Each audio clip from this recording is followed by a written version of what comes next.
A paz do Senhor Jesus, irmãos.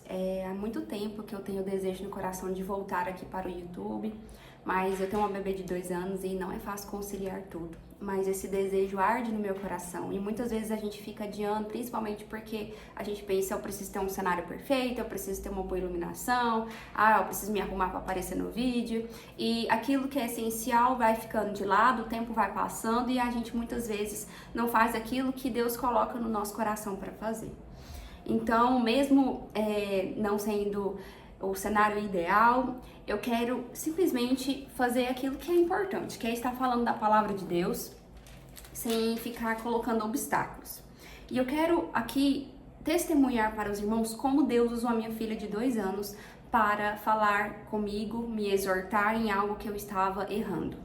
Aqui em Efésios 4, eu quero ler para os irmãos o versículo 29 e 30.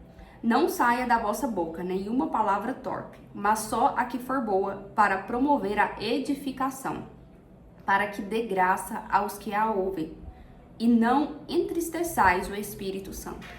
Então, a gente vê aqui, irmãos, que aqui está bem claro que o Senhor está dizendo, não saia da vossa boca nenhuma palavra torpe.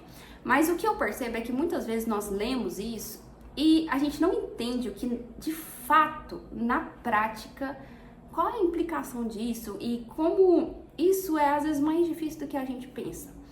A gente não consegue, sabe, aplicar aquilo, parece. Por que eu falo isso? Porque é um versículo que eu conheço há muito tempo e ainda assim eu estava cometendo esse erro, mesmo às vezes sem perceber. Mas Deus usou a minha filha para me mostrar que aquilo estava entristecendo a ele.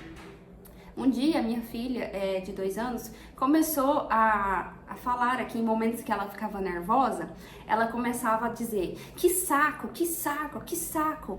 E ela brincando com a boneca e falando pra boneca, que saco, que saco.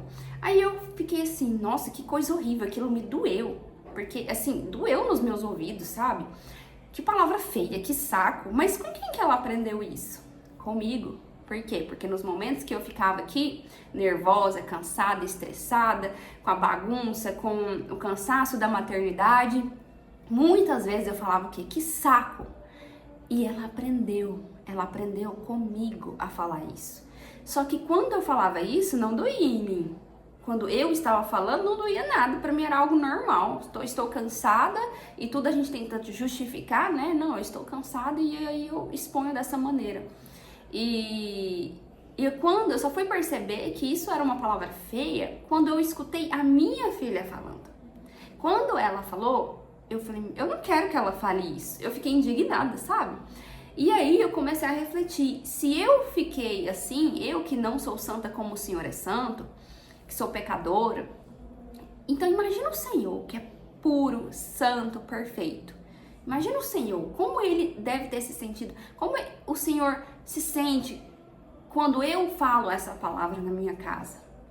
O Senhor, ele não quer que eu fique falando isso, ele quer que eu quê? Que eu expresse gratidão, mesmo nos momentos de cansaço, nos momentos difíceis. Ao invés de falar que saco, ele quer o quê? Que eu ore e fale, Senhor, eu tô tão cansada, mas me ajuda. Ele quer uma mudança de comportamento, de mente, de palavras. Então, eu só fui perceber isso quando eu escutei da boca dela. E aqui fala, não entristeçais o Espírito Santo, e eu quis ler esse versículo porque eu tenho certeza que eu estava entristecendo o Espírito Santo. Por quê? Porque eu me entristeci ao ver a minha filha falar isso. Imagine um Deus que é santo e puro. Talvez algumas pessoas podem pensar, mas isso nem é xingamento, isso não é nada. Mas, irmãos, igual eu falei, eu que sou pecadora, não gostei de ver minha filha falando, imagine Deus que é santo, que é puro. Então nós temos que estar atentos aos detalhes. Eu sou muito grata a Deus porque ele me deu a oportunidade, né, de enxergar isso dessa forma, porque hoje minha filha não fala mais isso, graças a Deus. E eu sou muito grata a Deus porque ela não fala mais porque eu parei de falar a partir daquele momento. E cessou, agora ela não fala mais isso. Pelo contrário, eu tenho começado a discipular ela e ela muitas vezes tem cantado hinos, ela muitas vezes tem falado coisas que eu ensino pra ela, por exemplo, que Jesus nos ajuda. Então, tudo isso eu ensino pra ela, que Jesus nos ajuda. E ela fica às vezes repetindo aqui, brincando, ela fala. Então, nós podemos ser moldados pelo Senhor, é só a gente reconhecer. e buscar essa mudança. Deus abençoe vocês.